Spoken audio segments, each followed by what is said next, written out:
to the Gear Shed. Today we're having a look at one of the stoves in my collection. This is a kind of a vintage stove from the late 80s, early 90s this came out. This is a Campingaz Rando 360. This is an interesting little stove. It came out in the time when you could still buy the puncher canister stoves, and the self-setting canisters were sort of just, they'd only been out for sort of like 5 or 6 years. This is interesting in that it runs on these little canisters.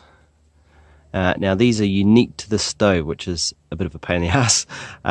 They are the standard fitting that, if you're aware of Campingaz comes with a, it's like a bayonet fit. It's not screwed on, you can see that there.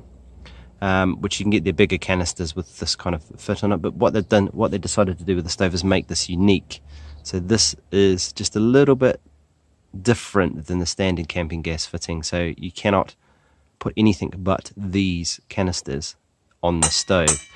And that means there's a little bit of problem with that, and for two things. One is these are like hen's teeth, rocking horse shit. They are so hard to find, especially in the UK. Even now and again they come up. I managed to sort of get 6 of these canisters that somebody had.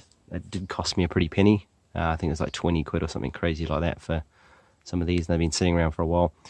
You can still get them. They are still made.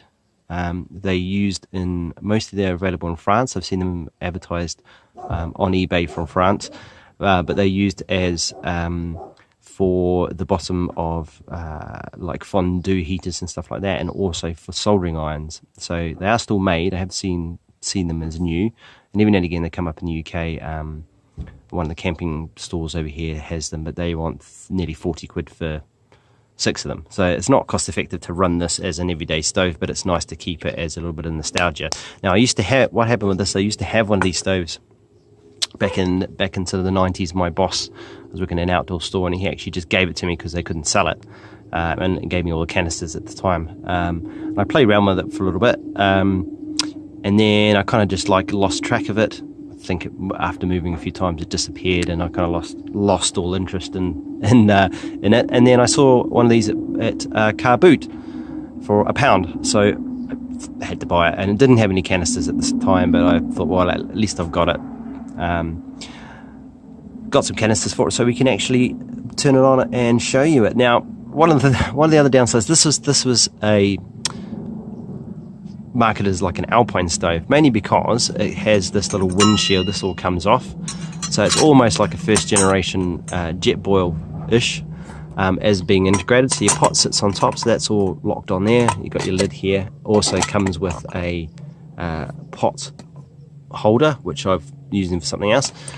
So it was all quite integrated. It's quite solid because it's quite low to the ground, and the canister on the side acts like sort of another leg. It's pretty solid. It's not going to go anywhere. But the glaring problem with this, great design, but these canisters are only butane, which is crap in the cold. So as an alpine stove, this is pretty shit. It's more, more better suited to summertime, warmer temperatures where it's not going to get cold. Even 3-season use, if it's going to get around 0 degrees, you're going to start struggling with just the plain butane. And obviously these are also small canisters. These are 52 grams. So you're going to rock through one of these fairly quick.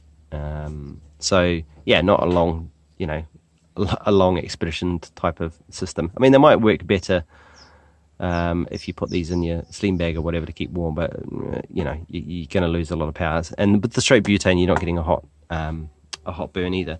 Now, what's kind of cool with this is that this comes off. Obviously, your pot comes off. This goes into here, goes into the bottom like that. You undo your little bayonet fit, so this is like a twist. You twist it a little bit. Cool, and then that pops off. You fold your little leggies up here, so you've got 4 legs. They're all spring like that. That goes into there, and then you can also put a couple of these in here, like that, and then you can put your lid on top as well. Voila, and you have sort of an integrated pot cook system. Now, they used to also come with a blue rubber band, which this one lost years ago, to hold it all together. So that was your whole pot system. Now, if you look at it, if you actually whack this on the scales, for my scales to wake up, it's not the lightest thing in the world. Bearing in mind with 2 gas canisters on it. Waiting for my scales to 0. Come on here, guys. You're looking with that, you probably can't see it on the picture, you're looking at 628 grams, which is quite a bit. Okay, so that's even with the, but so obviously bear in mind that it's even with 2 canisters in there, so that's like 100 grams of gas. So that's quite a cool little system. You can see why you get excited about that in sort of the age of big heavy cookers with PS canisters. But let's have a look at this. We'll turn it on and show you how much you're not getting for your money, so to speak. So these just sort of, they clip, push in, and then you screw, and then the little valve obviously pushes the piston in. What's kind of clever with this as well, it's you screw it all the way out to turn it off, so it's sort of like loose when it's off, which is kind of a bit weird. That goes on top here, it sits in little notches. Okay, didn't have piezo, so you got to have your own sauce. So what you need to do is you need to screw this in.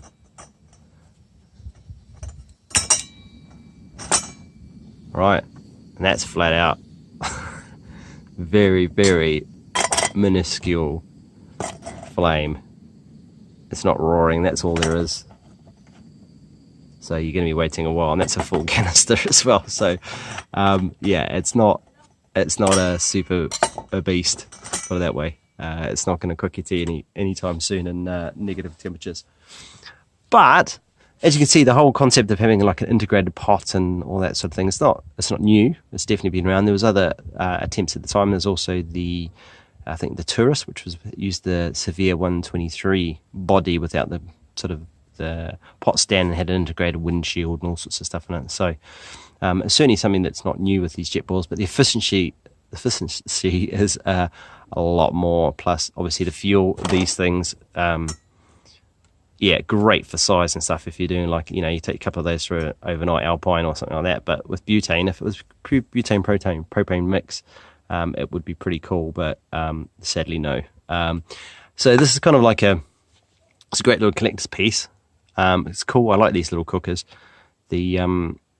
Yeah, it's just that it would be nice if you could get canisters and use them all the time, but this is very cost ineffective. Not only that, the actual consumption of the gas on these things is quite severe, but having canisters that are 52 grams each, you're going to need a few for even a weekend away, because it does chew through the gas, this thing, and also the amount of cooking actual power you get with it is pretty low. All right. So yeah, it's just something of interest. That's the Campingaz Rando 360. As always, thank you for tuning in. I hope this has been an interesting thing for you. Comments in the comments box if you've had one of these before or you've had any experience with them. Yeah, just whack a comment in and tell me what you think. And then until next time, guys, thanks very much.